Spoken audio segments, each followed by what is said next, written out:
Hello, my name's Mark and I am G-Code Tutor.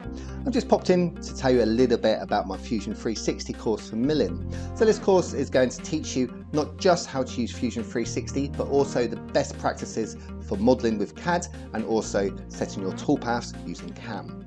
So we start off looking at the different menu systems and navigation to get a rough feel for Fusion 360 before we go straight in and start making our first part. Now the first part's a drill drift, nice and easy and basic to make to get you used to the way we work within CAD CAM. We also do the toolpaths and could make this so it's ready to put straight on a mill and produce the part.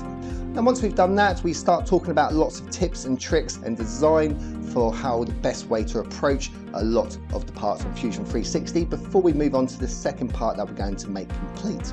Now this part's a bit more complicated, it's three-dimensional, it's got a lot more features, and I discuss step by step exactly how to do that. Now if you have Fusion, you can follow along with what I do as we go. So the final part of this course is we do a huge part called the tri-bore. Now this is very complicated, it has many parts, and we go through step by step exactly how to do that. So by the time you finish this course, not only will you know how to use Fusion 360 to produce G-code for your CNC machine, you will also fully understand computer-aided design and computer-aided manufacture.